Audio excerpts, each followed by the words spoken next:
Hey y'all, welcome to another episode of Soccer for Us. On this episode, we are going to talk about the U.S. women's friendlies down under, the U.S. men's roster that features several names that make you go, oh, and a lot of other things in the U.S. soccer universe.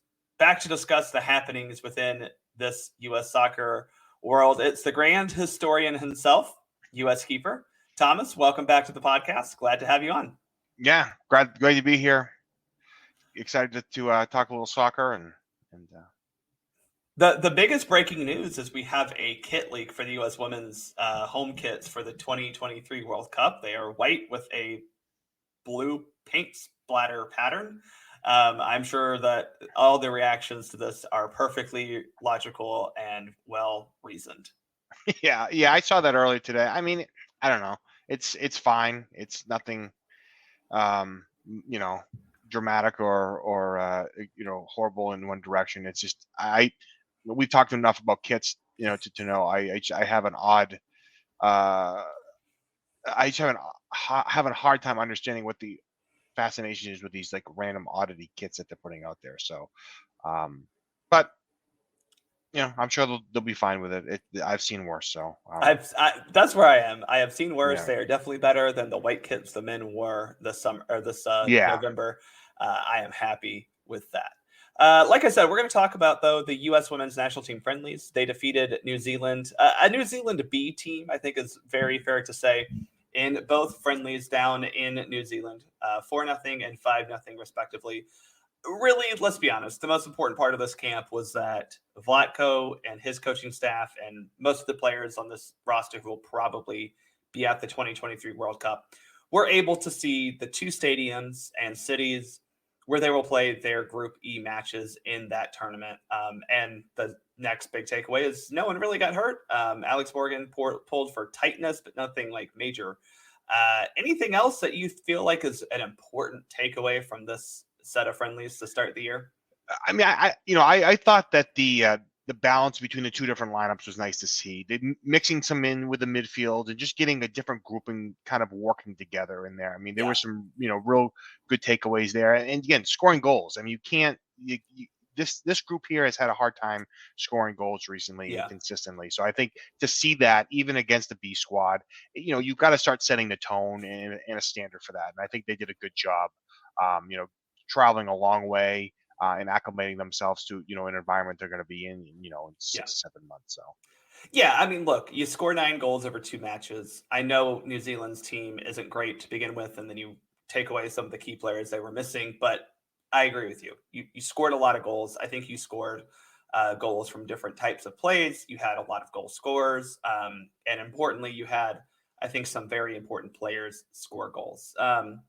That lineup from the first match, I like that you noted the balance. The first match lineup was probably not a first choice lineup in a couple of scenarios, but it was a pretty strong one. Alyssa Nair in goal, Emily Fox on the right, Becky Sauerbrunn, Naomi Gurma in the central defense, and Crystal Dunn out left. Midfield was Taylor Korniak as the defensive midfield. We'll talk a little bit about that. And then Lindsay Horan and Rose Lavelle as the advanced players. And then Midge Purse, Alex Morgan, and Mallory Swanson up top. So again, a little bit of a rotated lineup. I don't think this is first choice by any stretch. Taylor Korniak getting the start at the defensive midfield position was probably the most head scratching decision. We've tried to play a lot of players at that sixth position. Korniak is just the latest to kind of get that tryout. I don't think it was great. We looked really sluggish in that first half. Do you think that was a smart decision by Vlatko to waste, what ended up being 45 minutes on Korniak playing in that defensive midfield position?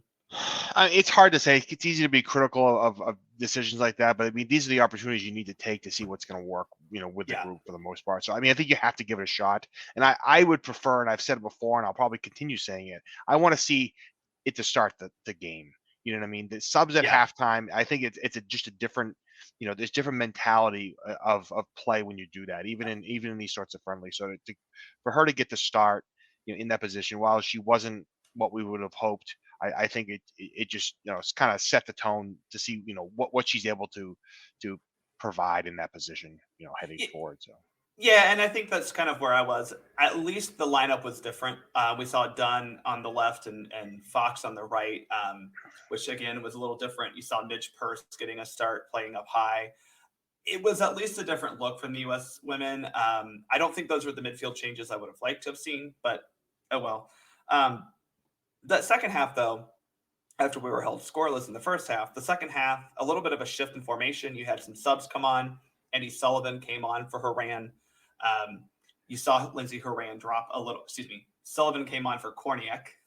Horan drops a little bit deeper. It wasn't like she was playing next to Sullivan at that point, but it was just like a little bit more of a balance. You know, you had a true 6, a true 8, and a true 10. They get 4 goals in that second half, which to me was a positive. And to your point, like they scored goals, which is always a positive. But to really turn it on and get 4 goals in the second half after a very disappointing first half, I think is a big positive from that first game. Yeah, absolutely. I mean, this group's had trouble scoring, and to be able to deal with that adversity, and on the road, far away from home, with this group, to be able to turn it on, um, you know, with what 3 halftime subs, Yeah. 4 halftime subs, whatever it was coming in. I think that's I think that there's good progression for this group. They have to continue just moving forward and progressing in those, and just taking the wins that they can get in terms of Mhm. formation, form, and finding their identity heading into this World Cup, because they don't have it yet. And so these are the matches that are going to kind of help develop that.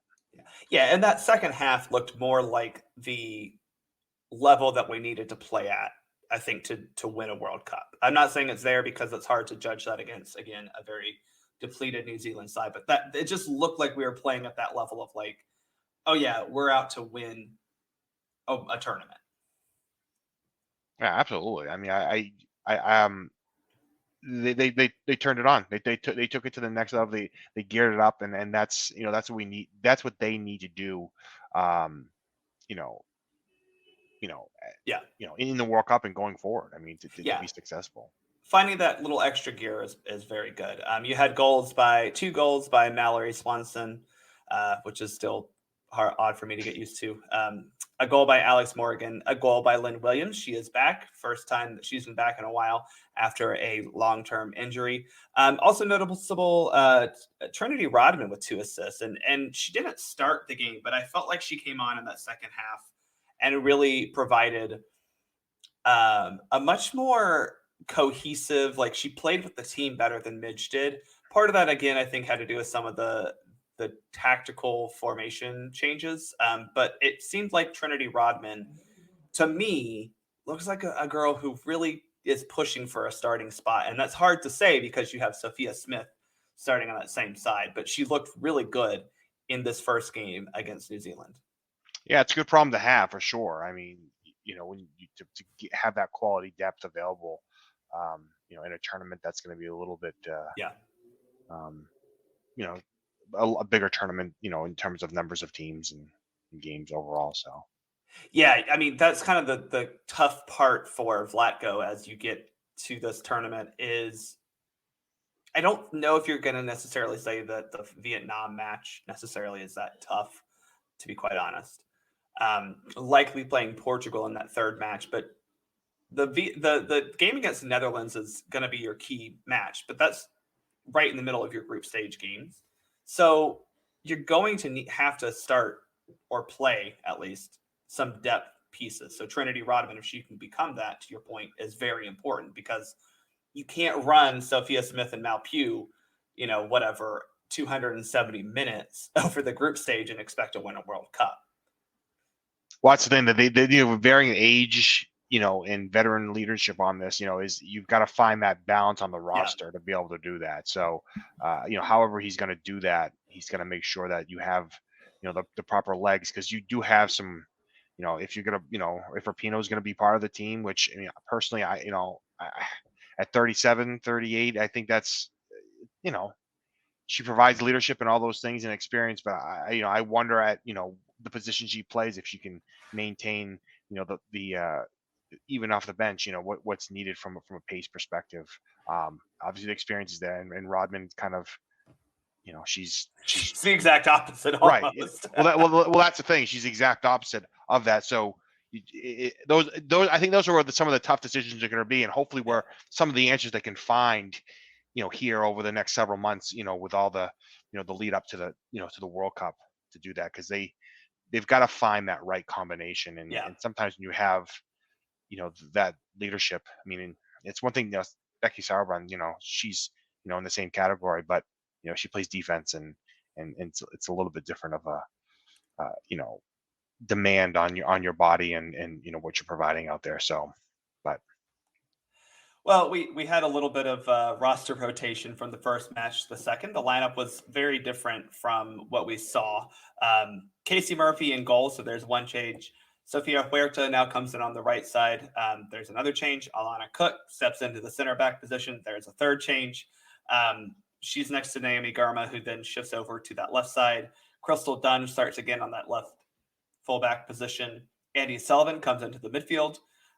Rose Lavelle captains the team, also in the midfield. Ashley Sanchez gets a start. Lindsay Horan went back to France. She plays for Lyon. They're in season. They have a match this weekend. So Horan goes back to France. It makes sense. And up top, you had Trinity Rodman, Ashley Hatch, and Mallory Swanson. Hatch starts for Morgan because Morgan, during warmups, said she experienced some muscle tightness.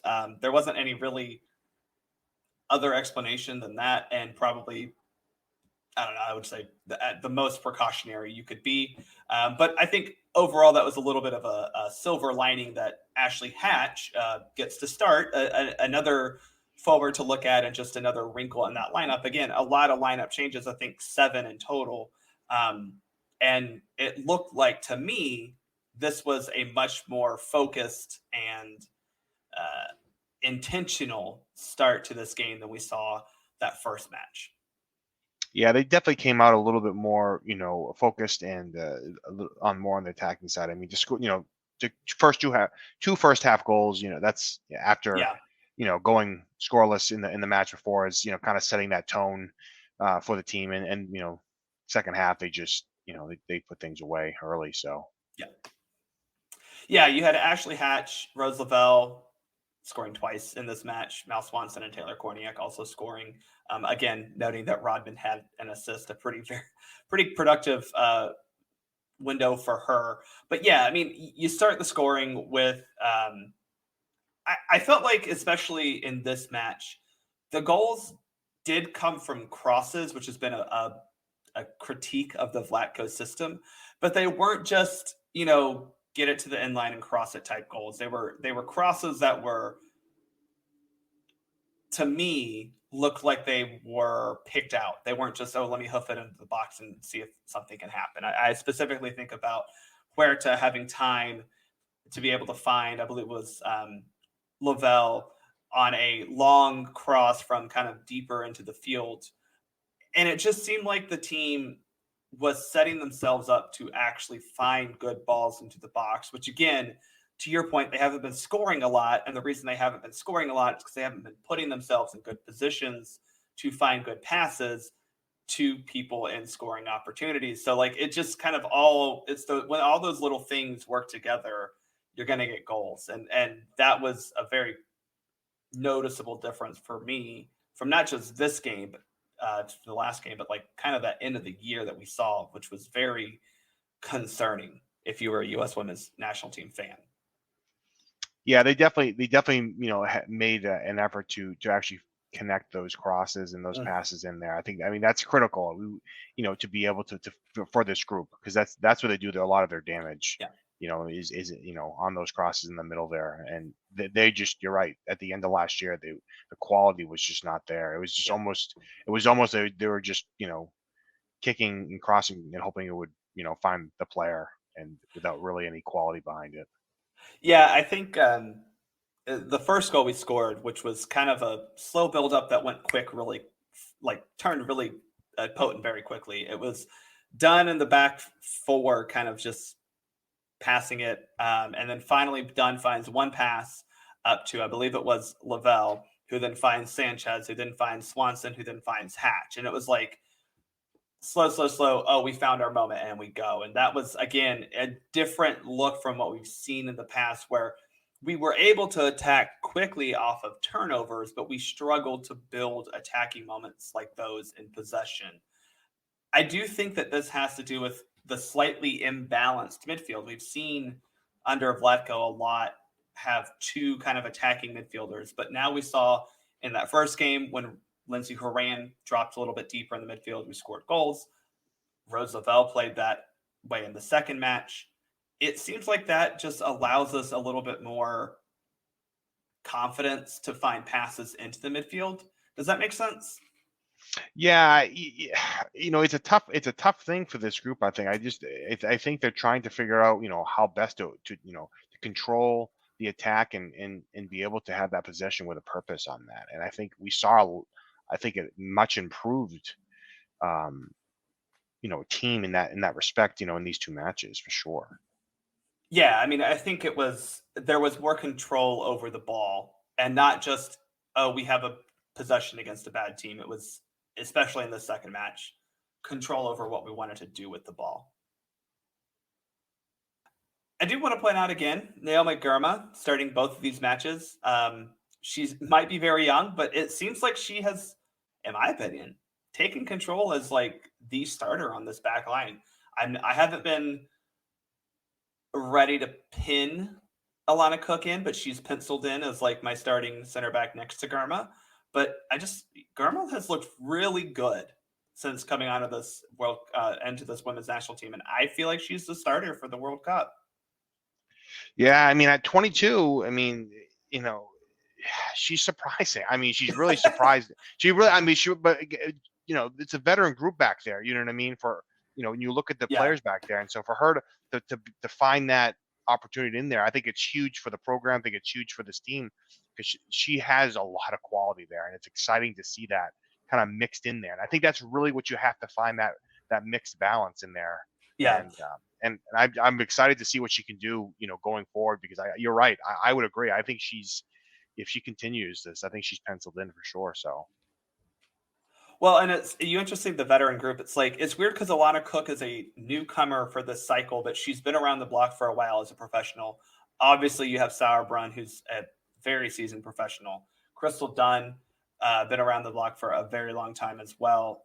But this group feels both new, but also very seasoned. But here comes Girma, who's only 2 years a pro and is already ready to, in my opinion, lock down that backline starting spot. So I've enjoyed watching her develop.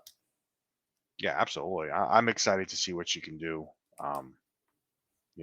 headed into the World Cup, because I always get excited about seeing the next player come in. Yeah. You know what I mean? To that, because you look at some of these players. I mean, some of the cap numbers are over 200, which to me is like mind blowing, because you never see that on the men's side.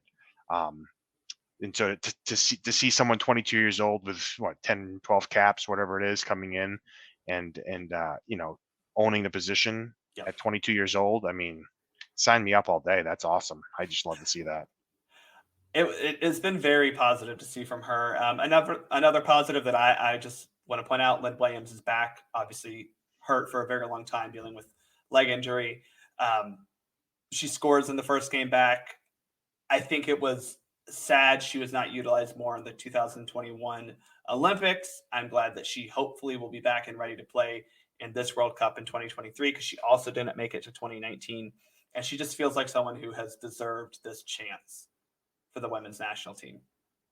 Yeah, I'm excited to see if she can stay healthy. I think she's gonna, find a spot on this squad, and she's just had some bad luck, and I'm really pulling for her to maintain her form and her health here headed into the World Cup.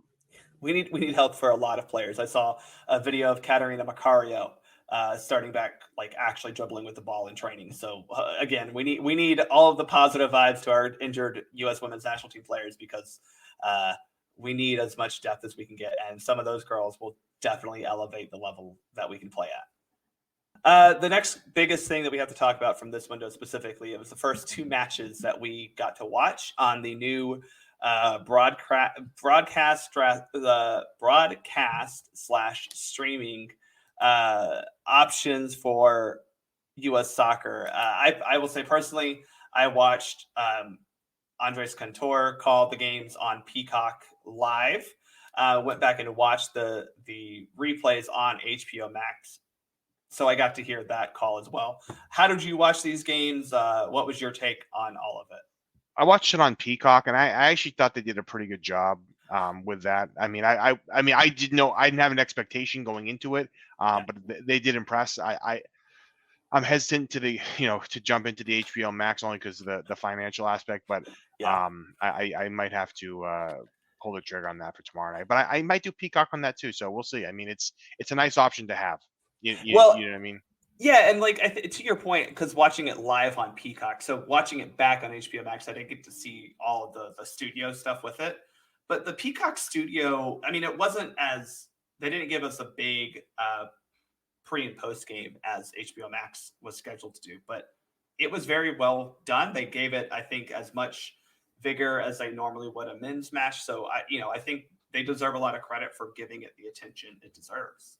Yeah, I heard really good things about the pre and post game show on HBO Max. I mean, I am excited to see what they're going to do with that. It's nice to, to have that pre and post game as a fan. You kind of want that build up. You kind of want that, introduction, even on a friendly. I think as fans, I want to see that. I want to get excited about that. Yeah. I want to hear a little bit behind the scenes, going on, especially, with the women going all the way to New Zealand. There's stories to be told there. Yeah. So. Yeah, and that's kind of like okay. So I think I'm very much in favor of this broadcast deal because it gives U.S. Soccer and HBO Max, and then hopefully TNT and TBS continue it, more time on air to speak to viewers. That said, I think it absolutely restricts the numbers of viewers that they're going to get. Obviously, HBO Max is a paid subscription service. It is not. It's not cheap. It's free to AT&T cell people. So I think if you have AT&T as your cellular provider, it's free for you. But, again, it's hard to put something behind a paywall permanently and expect it to grow the game. And I definitely understand those criticisms of U.S. soccer that I think are legit. But like I said, it does give you more time to put content out there. Well, that's the thing. I mean, we want content.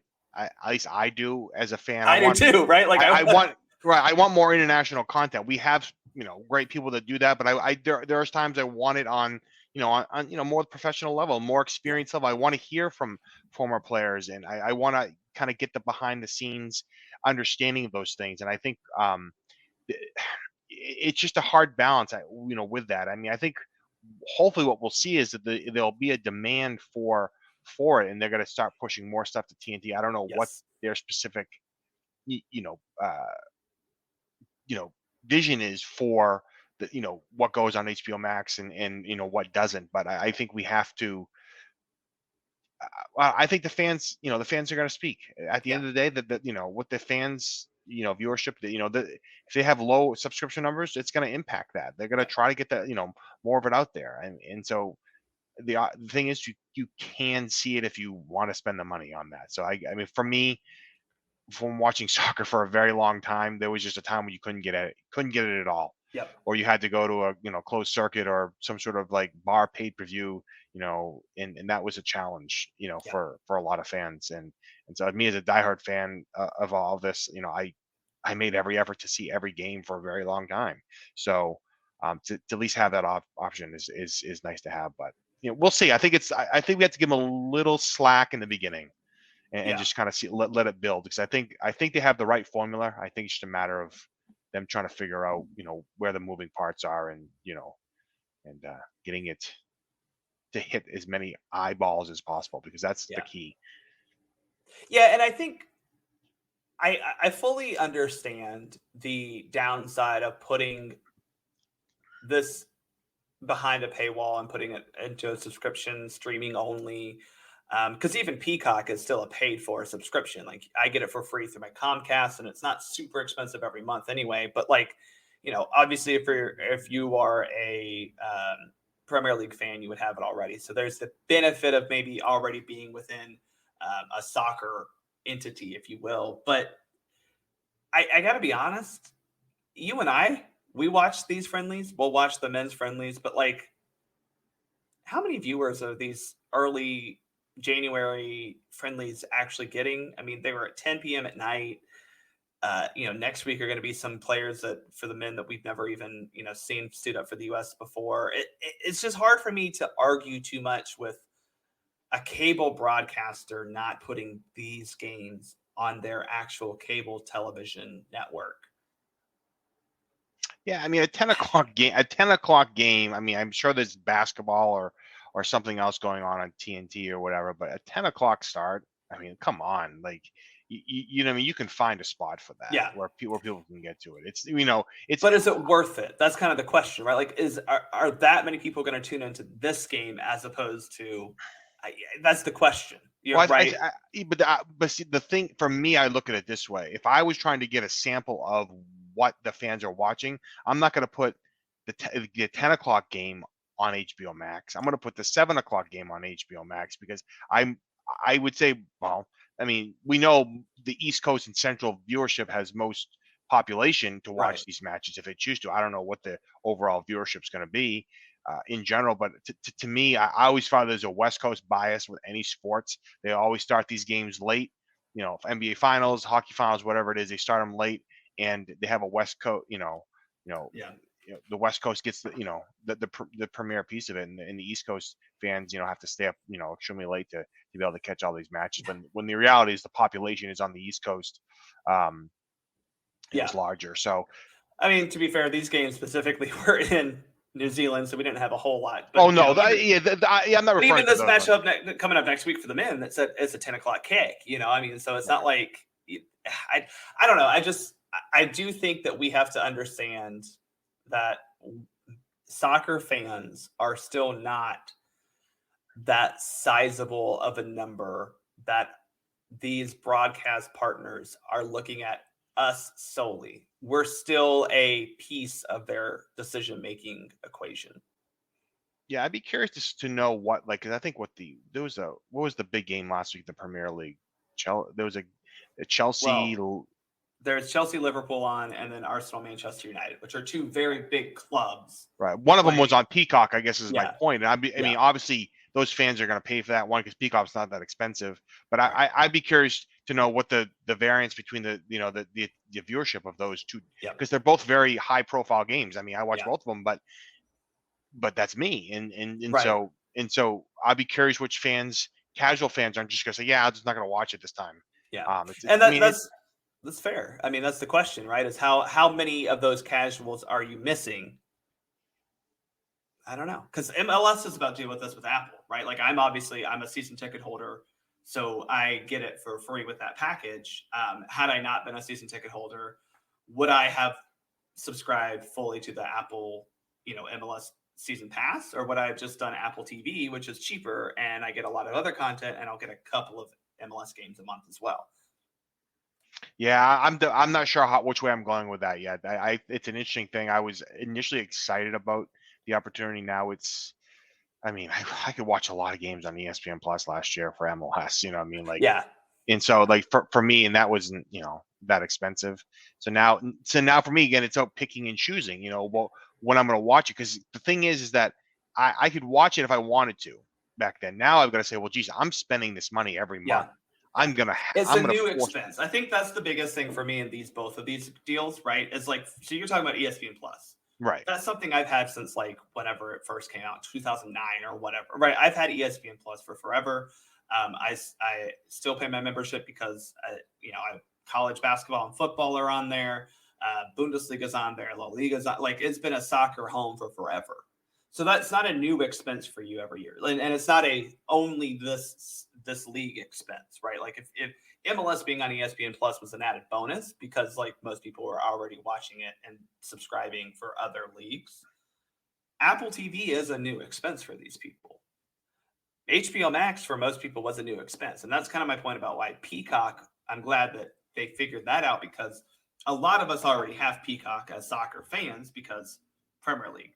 So I do think for me personally, it's a miss a little bit that U.S. Soccer didn't try to align themselves, maybe not so so much MLS, but U.S. Soccer specifically didn't try to align themselves with an already existing soccer broadcaster. Does that make sense? It does, and I honestly think I think it comes down to who's going to pay them most. I know.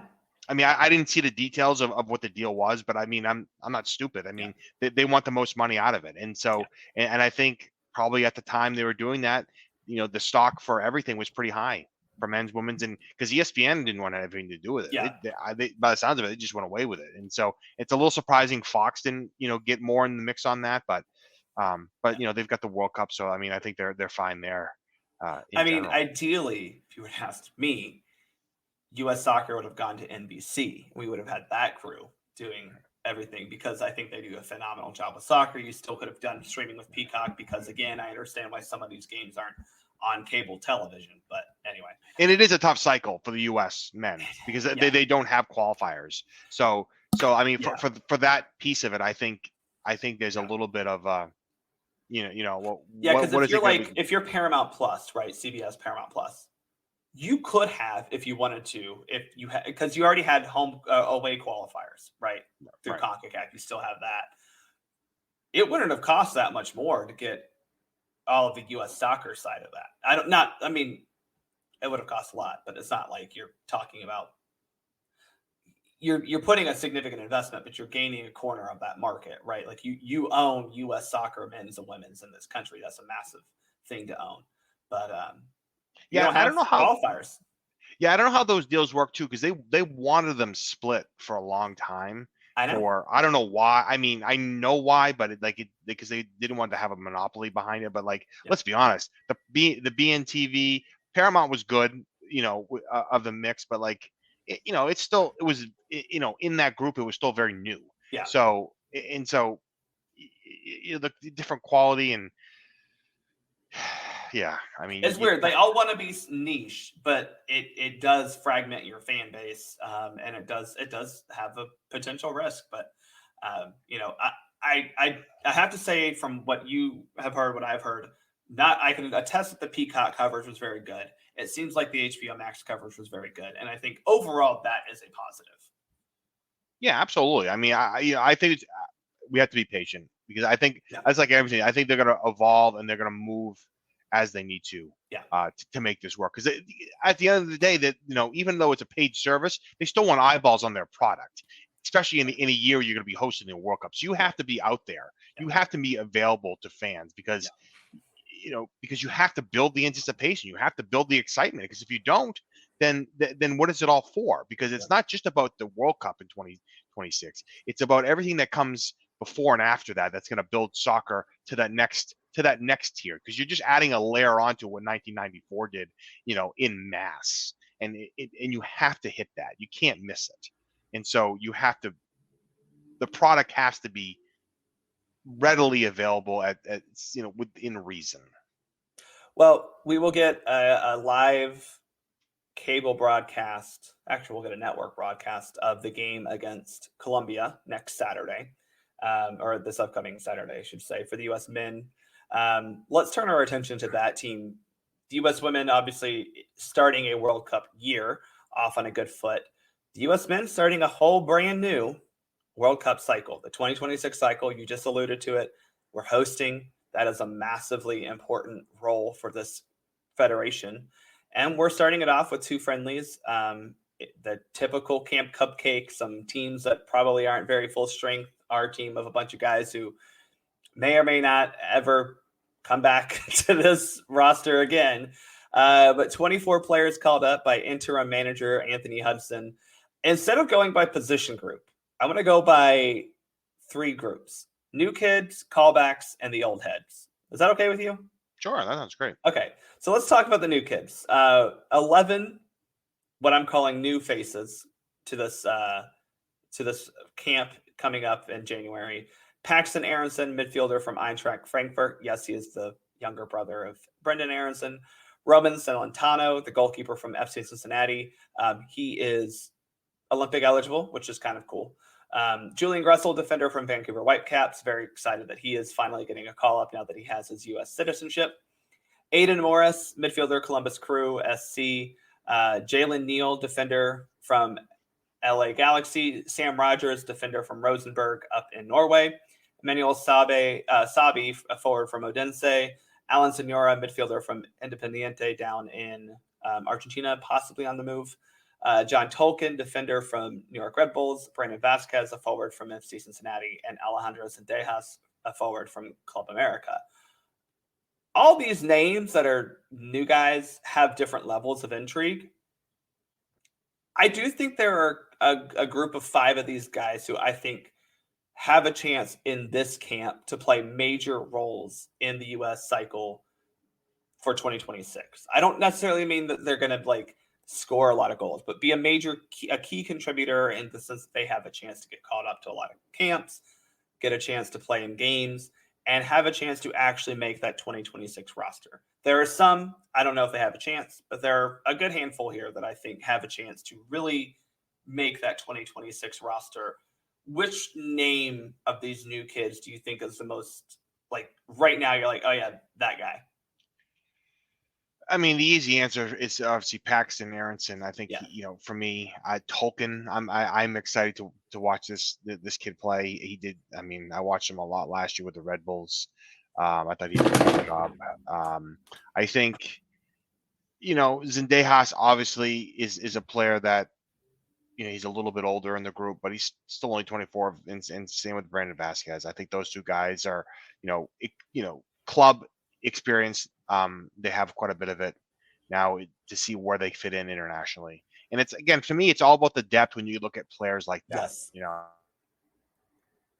Yeah, I think it's all about that, between now and then, because I think this is it. I mean, for these 24-year-olds, is what, 3 or 4 of them on the squad like that, that haven't been there before. This is it. This is your opportunity. You better make the most of it, because you've got this cycle and maybe part of the next one. But you know what I mean. You're going to be 30, and unless you're excelling at that point, I don't see a future for you long term with the U.S. Yeah, that's very fair. Like, anyone under the age of 25 has a chance to really make themselves known after this cycle, but it's going to be tough if you're 24 or 25 years old to have any future past the 2026 cycle. Zendejas is obviously the name that a lot of people are drawn to. He has a history with the U.S. youth national team, American citizen, but a dual citizen because he has Mexican citizenship as well. He's eligible to play for Mexico. He actually did play a couple of friendlies for Mexico when he wasn't supposed to, because he, like I said, he played for the U.S. at Youth World Cups. That's a no-no. So he is technically ours, which is nice. But he is a player that I think he is the one who is most likely to actually contribute to this team in the near future, and probably as we get to 2026. I think he's the one guy who, he adds depth, but not even just depth. Like, he could start. I don't think that's unfair to say. He could start as especially when we get some of these matches that some of the European clubs may not want to release players, or if you're talking about hey, we don't need to bring in a Christian Pulisic for the Gold Cup, but now we have Alejandro Zendejas, who's a fantastically gifted winger. I really think he's setting that floor for the backups a lot higher than it has been. Yeah, I love the way you put that, because to me that's exactly how I was thinking on that, because he's not he's not a C level or even or a low B level player. Like, he's an upper crust. He's very good. you know what I mean? And when you look at that, and so to have that depth and that quality there, we haven't had that. Yeah. You know what I mean? With consistency. You know what I mean? You get it a little bit. Yeah, because you think about what we struggled with at the World Cup, right? After Tim Weah, obviously some of this is caveated because Greg Berhalter apparently hates Gio Reyna and everything stands for. That's sarcasm. But, after Tim Weah, your winger depth was Brendan Aronson, who isn't a true winger. Zendejas adds that depth behind your starting 2 or 3, right? If your starting wingers are Pulisic, Weah, and Reyna, Zendejas adds a very, he's a no doubt, in your top 4 wingers. He's number 2 at some spot up there, right? Yeah, absolutely. I mean, just watching, what he did this past weekend, a goal and an assist, and it was pretty, high quality, and to me, I just, it excites me because that's the thing we need to see. It's great to see these 19, 18, 20-year-old guys doing that, but 24, someone at that level and doing it at 24, while not being part of the national team at all yet, I don't think it takes him long to be integrated into the group. No, I agree. And again, he knows most of these guys, having played with them at the youth level. Anyone else you kind of want to mention from this new kids group that you think maybe isn't necessarily like, oh, he's going to make our team better, but just like, this is interesting. I like it.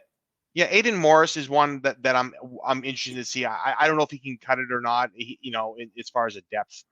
For you got to find someone at that position, right? We have to. You got to try. And so I think he's the next in line. I'm glad to see him there. I'm hoping he's going to get his opportunities.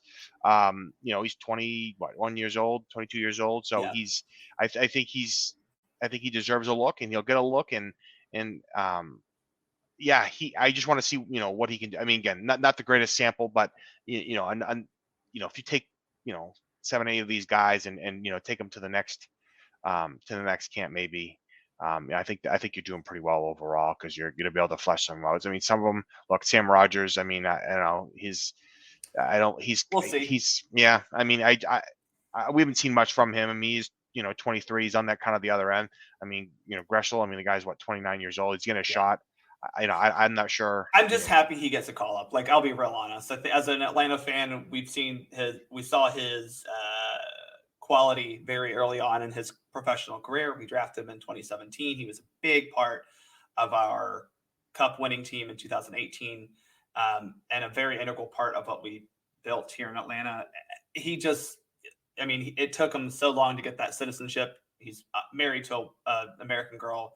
He went to Providence. So, he's been in here for a while, but, unfortunately, it just took too long. I think that's unfortunate. Just is what it is. Yeah, I mean, that's unfortunate, because I think he's got, would have been, good. But you know what? This is the perfect time for him to get a call up. This camp specifically. Well, that's what it's designed. I think that's what it's designed for. I mean, this overall roster. Obviously, a player or two here and there would have probably not have seen enough of. Don't need to see again. But honestly, I love the balance of this. I love what they did with this roster. In a very short notice, and I think that's. Because it's a much, much, much shorter camp. And people don't realize if you're just joining, the world, and you're saying the Camp Cupcake, this is essentially like a little, maybe this is like Camp Cake Pop. This is such a smaller. Normally the camp's 2 to 3 weeks, and then into a friendly or two. This is a week, and that's it. And so I'm sure we all know why, but while we're here about that, and I think that's fine in general, because I'm not sure you get Zendejas, into the camp for 3 weeks. I think that's part of the reason he's able to join it. I think he's only joining for the first match too. He won't be playing in that second match against Colombia. So perfect. Love that. Just get him in, get him acquainted with get him a U.S. senior national team cap. Yeah, that's the way. If he wants it, I don't know. We'll see if he wants that or not. He still has a decision to make. I think if he plays for the senior team, it becomes a problem. But the other guy, obviously, you mentioned him, John Tolkien. He's a left back. The only real reason why I think we need to watch him is because granted, I still think that Joe Scally is a legitimate option as your backup left back, but there's no real backup left back who is like an actual left back. So we do need to find one. And we have a couple of those guys in this camp who could do it. John Tolkien is one of them. Speaking of the other one, though, let's move on to that callbacks group. You have 7 that I'm calling callbacks. These are guys who either have 0 or a handful of caps, and are now getting a chance again to come back into the squad. Start off Gaga Slonina, goalkeeper from Chelsea, 0 caps, but has obviously been in U.S. soccer camps. He's not even 20 years old. Jonathan Gomez, defender from Real Sociedad. He kind of has a decision to make. He's a dual national, U.S. and Mexico. He's been a part of U.S. camps before. He hasn't played, probably because he doesn't want to play yet and make a real decision. But a young kid who has a great future, hopefully, ahead of him. DeJuan Jones, defender from New England. Again, called up to a couple of camps last year. I think he had 2 camps. I know he had last year's Camp Cupcake. So an interesting, or not Camp Cupcake, maybe the fitness camp. But an interesting call up from Hudson there because, again, a left back who has been in MLS for a couple of seasons now, been pretty darn good, plays for New England. Paxton Pomykal finally coming back. It seems like it's been forever since we've been talking about him and actually seen him play. Midfielder from FC Dallas. Eric Williamson, midfielder from Portland, had a great Gold Cup before getting injured and really fell off the picture there. Glad he is back. Cade Cowell, forward from San Jose, part of that U20 CONCACAF championship team. Probably, I would say I would have rather him at that U20 camp, but like I understand him being an actual professional, probably gets called into this camp because it's shorter. And then finally, Matthew Hoppe, a forward from Middlesbrough, again, kind of rose to fame during that Gold Cup in 2021. I haven't seen him since. So again, these callbacks are kind of that, okay, like a couple of them, I think for like Gaga Slonina is a perfect example of like, yeah, the reason you didn't play is because you're a 20-year-old goalkeeper who's behind guys who are very good. He might have a chance to actually play in this camp, but some of the other guys I'm not sold on them being legitimate contenders to play for this national team, but I'd rather have them back and try them out than not. Yeah, and so I think it kind of falls into the category as I mentioned earlier about some of these 24-year-old players. I think there's a group of these players that I've referred to in tweets as bridge players. Yes.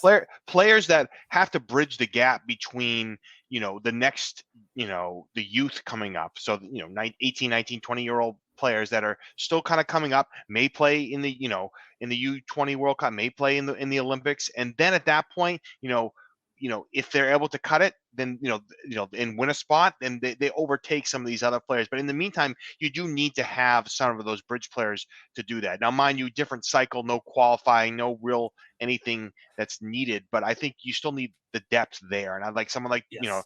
Duan Jones. I like what he's provided. I think he fits that role for maybe the whole cycle or maybe half the cycle. Based on his age. Paxton Pomykal, I just want to see this kid and see what he can do. I mean, the expectations on him are through the roof. Matthew Hoppe, I just think he just needs another chance, club wise to kind of energize him. I think Hoppe kind of reminds me of a little bit of Bobby Wood.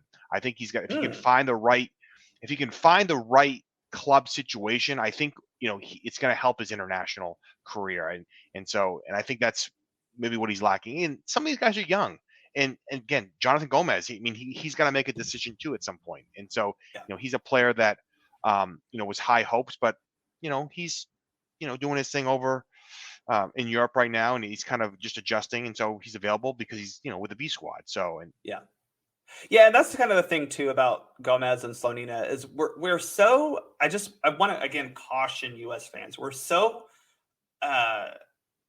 were so violently shaken between 2018 and 2022 of like, oh my God, we didn't make a World Cup. And the only good talent we had were those under 23 players for the most part, right? Like you think about who was the promising players, it was those guys.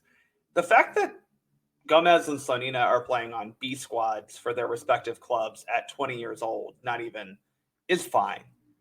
Let them develop the way they're going to develop, especially Slonina. He's a goalkeeper. It's going to take him I'm going to be quite honest, 8 years before I'm confident that he's the guy, just because that's how goalkeepers develop. But both of them are guys that need to allow them to cook a little bit more. You know what I'm saying? Yeah, absolutely. Not every player is going to be 18, 19 years old making the A squad and starting. I mean, and that's the thing. And I think we have to, as fans, be patient with that development and not overhype it. We just need to kind of watch it and see how it develops from there. Because, I mean, 19 years old, I mean, how many players have flamed out, based on those expectations? Yeah. How many dual nationals have at young ages chosen Mexico over the United States and then they never play for the national team? So I think all of them. Yeah, I mean the tracker record right now is not great for that on there. So I think someone like Jonathan Gomez, he doesn't have to rush the decision. He's 19 years old. He might want to play that. He might be being told things, but I think he's got to come to it on his own time. Again, for Zendejas, he's 24 years old. I mean, he's got to make a decision because this is it for him, and he's got to make a choice on that. I think. What's going to best serve what he wants, and he's still on the fence, and hopefully this, as much as I'm glad he's in this camp, he needs to, in my opinion, be part of like the March camp. Maybe, I agree. don't commit. You don't have to commit, but be part of the camp. Be part of, majority of the core group of players. Maybe you have a manager, maybe you don't, but see, be around those players to understand a little bit about what that culture is, because Right. you're getting some of it, but you're getting a very small piece of it. Yeah. Let's move on to the old heads. These are the guys who actually, all but one of them were part of the World Cup squad. Sean Johnson, goalkeeper, about basically to sign with Toronto FC, it seems like. Aaron Long, defender, now with LAFC. Walker Zimmerman, a defender with Nashville SC. Colin Acosta, midfielder with LAFC. Paul Areola, a midfielder with Dallas. And Jesus Ferreira, a forward with Dallas. Obviously, Areola not making that World Cup squad, but a very important piece of the qualifying group. All these guys, look, there's only 6 of them, and that's kind of where I'm like, who cares? I don't want all of them to play that much, but I know that between Long and Zimmerman, they're probably each going to start at least one match. It's most likely Kellen Acosta starting at the 6 for a match or 2. Very likely Ferreira starts a match or maybe both at forward.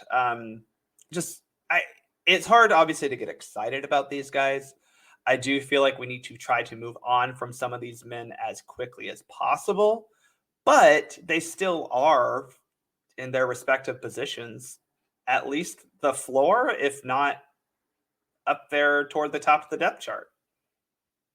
Yeah, I mean, look, I said it before. This is probably the best overall squad I've seen at a January camp in a very long time. I don't count the last one as January camp because we actually had qualifiers and they did have a camp for the MLSL players. But like, there's 8 players on this squad that aren't MLS. That's the most they've ever had. Yeah. So that's an impressive balance there, and they did a good job getting those players in here. I think you need to have some of these, old heads, as you put it, on the squad. One, because you're coming off a World Cup. If you want to get some fans' butts in the seats, you're gonna have to, bring some of the players that were, on the World Cup to do that. So there's a little bit of that, and by the sounds of it, that the Columbia game is sold out. So, and it could be all Columbia fans for all I know, but very well maybe. but it is sold out. And so if I'm a fan going to a game like this, I'm going to want to see some players that were at the World Cup. You know what I mean? Like, to have that opportunity. And so,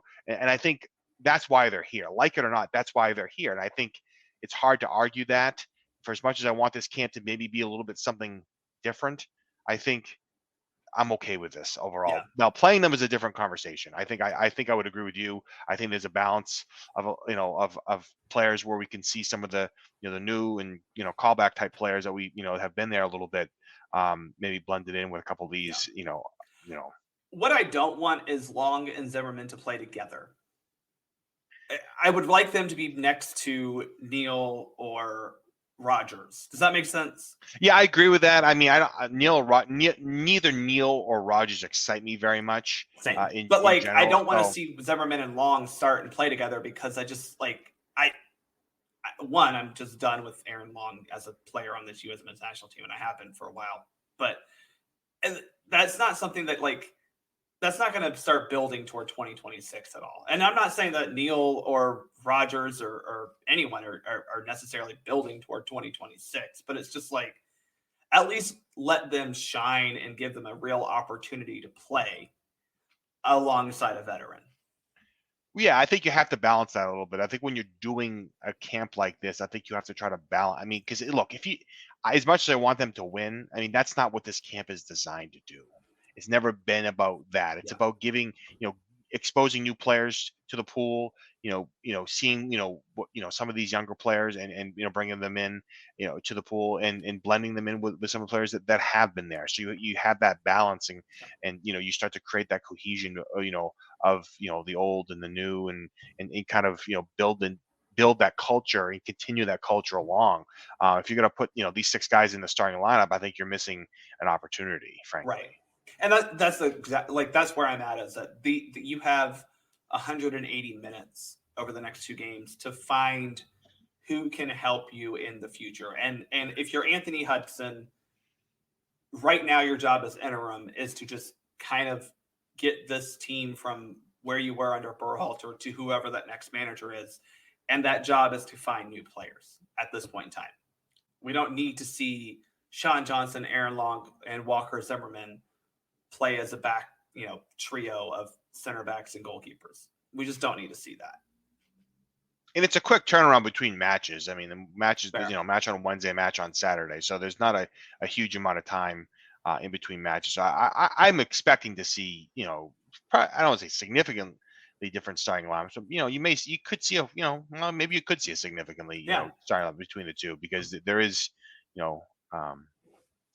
enough players there, and we know Zendejas is only going to be playing in the first match. So right. Yeah, I mean, you've got a friendly against Serbia on Wednesday at 10 p.m. That game is on Universo/Peacock and HBO Max. And then you play Colombia on Saturday at 7:30 p.m. Eastern times. That match will be on Telemundo and TNT. So we will get live broadcast on cable for those. So I'm excited to see how that looks on TNT. Let's wrap up with a couple of listener questions. One of these, kind of fun, and I think you and I have talked about this a little bit, comes from my good friend Will Dickerson. Thanks, Will, for listening, and thanks for submitting this question. He's on Twitter at WB Dickerson3.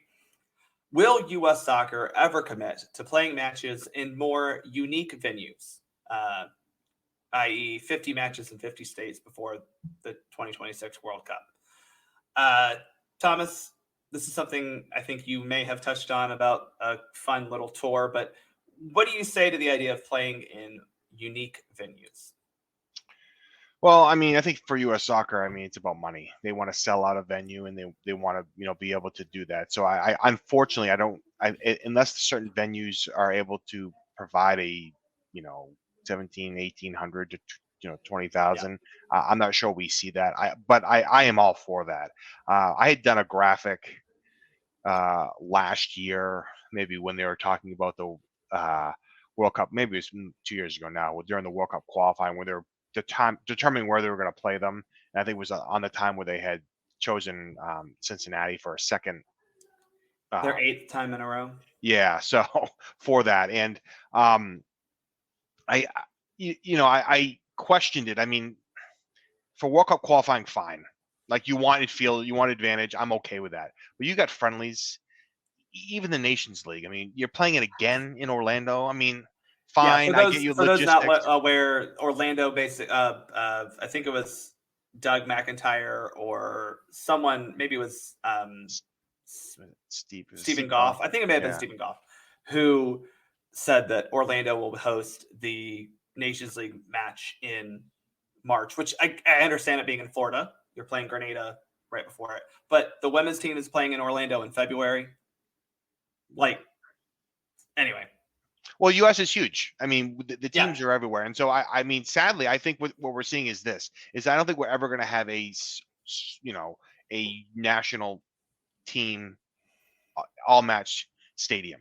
They discussed it, I don't know, several years back. I don't think it makes sense for a lot. Yeah, I don't think it makes sense. But I think what you're going to see for critical matches, I think you're going to start seeing more of these matches being played in these venues. And so I think Nation Leagues in their mind qualifies there. But maybe it's worth a little bit digging deep. I'd love to identify stadiums in every 50 states that maybe we haven't seen, or at least the ones we haven't played in.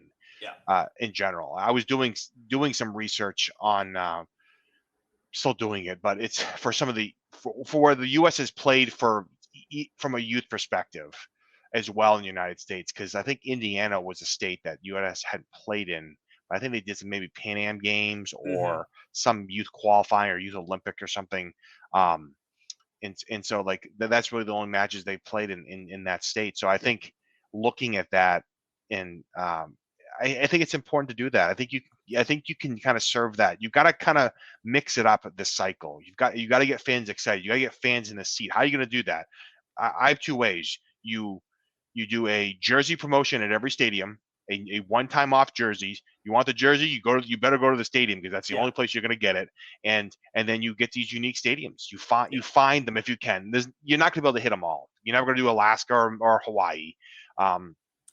but you can get a continental I will U.S. say the U.S. women were supposed to play in Hawaii not too long ago, and that's what blew up with the turf thing. But they are getting a new stadium, so I could see it happening. Yeah, I mean, the logistics are tough. It's just I mean, Camp it's a lot. Cupcake 2025 out in Maybe, Hawaii. maybe you can get a Camp Cupcake out there because that new stadium does look impressive. But I think you can find that somewhat of a balance within that, because I don't know about like college football stadiums. I know some of them are probably big enough. There's a sideline piece that I did a little research on that's questionable, and so you have to still meet the FIFA rules, right? And so that's the biggest problem with those. It's like I think I would love for us to play in more states across the union. I think that would be amazing because we have states that love soccer. But to your point, a lot of these stadiums and even college stadiums are not bigger than 40,000, and U.S. Soccer loves to put those in there. So if you want a soccer stadium that can provide the width of the field that you need, plus facilities that professional soccer players desire, right? That's another thing. Plus a stadium large enough to make a profit. That does narrow your search down. Oh, drastically. I mean, because I mean, I said I did some research on some of the states. I think I looked at Arkansas. Their football stadium wasn't wide enough for the field. Both of them, yeah. Right. So those are the logistics that I don't know how you can get around. Yeah. You know what I mean? I don't know how you get around those. There are a couple. So there are USL teams that have built very nice stadiums. But for example, you could play in Louisville, which I have advocated for a great deal. I think that stadium is a prime example of what USL teams should be doing. It's about 11 to 13,000, depending on how much you want to put in there. But if you're going to play in Louisville, you can just play in Cincinnati, unfortunately. Right. Yeah, but I think Nashville. But I would like it to be in Louisville. I'd love the draw for that. I mean, see, and that's the thing. Like you 11,000. Guess what? You've created the demand for that. Sell the tickets for what you want. You love to sell tickets for crazy amounts. Yeah. You're gonna sell that place out. No matter what. Yeah. Because that's such a intimate environment to watch a match. I mean, and I think that's sometimes what they're missing a little bit. Like they're gonna make plenty of money off this World Cup. Maybe you just take a couple. Again, do the jersey promotion. Go back. I created a bunch of them, pretty much all of them. Yeah. I did find a new one recently, so I'll be getting Albie out there. But do that and create that demand. Yes. And I think, I mean, to me, that's the golden ticket for it. That's how you're going to do that. That's how you're going to be able to make and get across the country as best as possible, because you, as a nation, we're going to be successful if you get more butts in the seat and more eyes on this U.S. team.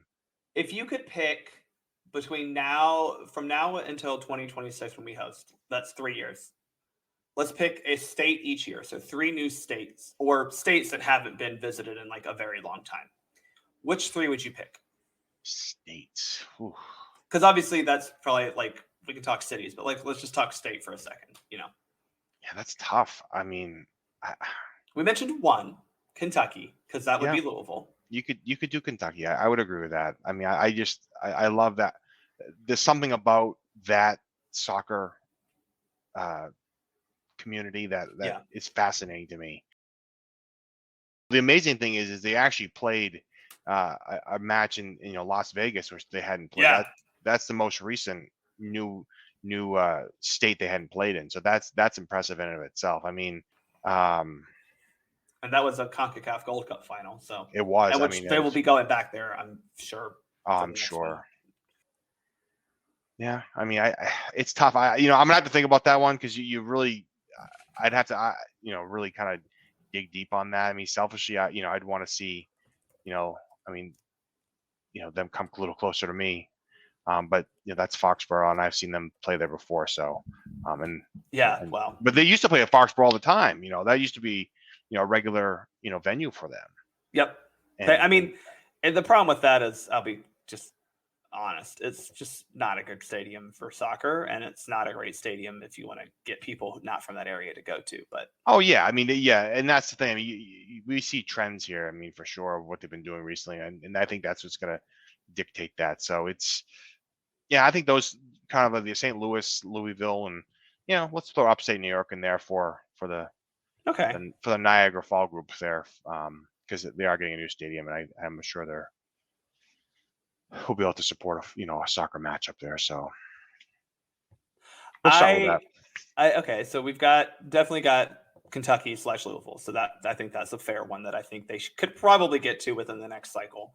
I think it is absolutely likely that you're getting a St. Louis game once that stadium is up and running. That would probably be a very realistic opportunity. I do think the women will play in a new stadium this year. They'll play at San Diego. This is my prediction. They'll play at the new San Diego Snapdragon Stadium as a send-off match for the 2023 World Cup. It's a 30,000+ seat stadium, so that's my prediction for that. Yeah, I think that's likely. I mean, the women do typically play in different, more different venues. They are a little bit more like variable in that regard, for sure. Yeah, and I'm not really sure why. I mean, honestly, I think their fan base is everywhere. So why wouldn't you want to try that with the men? You know what I mean? I think the women get the draw. I think when they go to these unique spots because they've never been there before. I mean, and I think that's. I don't know why they're so rigid in how they do some of these selections, for the venues. Here's another one that I'm gonna put forth as an opportunity. Go to Wisconsin. Between now and 2026, go to Wisconsin. Milwaukee's building a brand new soccer stadium there, an actual soccer-specific stadium. It's gonna be about 8,000. I know that's smaller than they want, but why not put a Nations League game there? No one cares. I hate that sounds really bad. I've yet to see people care that much about the Nations League. Go to Milwaukee. That might be fun. I don't know. Yeah. I mean, why not? I say why not? I'm open to any of it. The variables of wide enough, facilities good enough for professional soccer players, all that kind of stuff. Well, that's the thing. I mean, the thing is that I saw it somewhere, but this was forever ago now. But they would have these pop-up stadiums. You know what I mean? You drive the stadium. You put the turf down. You have the seats. It's like 10, 12,000 seats, and you could do that in Phoenix instead of playing at State Farm or Stadium. Now that's where Phoenix Rising plays. Is basically what you're describing. Add a couple more. That could be interesting. All right, so we'll talk more about like how do we schedule out these unique stadiums in the future. I think we've agreed that Louisville is one. Just go to Louisville. It seems fun. The next question, and this is not necessarily from one particular person, but this is something that everyone on Twitter has been asking. What did Brian McBride do? What did he do, or what was the job description? It's a little bit different because I think Brian McBride did very much, and I think part of that was because of the pandemic. I don't think he had an opportunity to do his job. And now my understanding is, and this is coming from someone from U.S. Soccer who had told me this. Mind you, when I asked the question about Ernie Stewart in the same position, I did not get an answer. And then when I asked about Brian McBride, I was provided this sort of response, which again is kind of makes sense, but they rebranded the job. They called it a GM because they're trying to incorporate U.S. soccer with American sports, which is stupid in my opinion. But the job is a technical director, and for his role, his technical director role was for the youth national program. Nothing to do with the men's side. He was not involved in roster selections. He was not involved, in any of those sorts of things that I had thought maybe the job would be. There was very little consultative with Greg or anything to do with the national team. I believe there was some in general more passing, but Greg made the final decision when it came to roster selection. So all Brian McBride, not all, but his role essentially is what Tab Ramos's role was, other than managing the U20 team, but was to oversee the all levels of the youth program to make sure that development, players, coaches, everything. That's the role. Right. And so to be also clear, Kate Markgraf on the women's side holds supposedly that similar role, right? Where her job is not to help Vlatko necessarily with his role of managing the women's senior national team. Her job is to, as you just laid out, set up, manage, oversee the youth national team. So, I think you're dead on about McBride is that he didn't really have an opportunity to do that very much because the pandemic came in. He was hired, at a bad time. And it's hard enough to manage youth national teams. He did get us into the Revelations Cup, which may or may not have been his doing, but that's good. We did qualify for the Olympics under his tenure, if you will. But it's a job that we need to have, and I don't know if McBride was the best person for that job.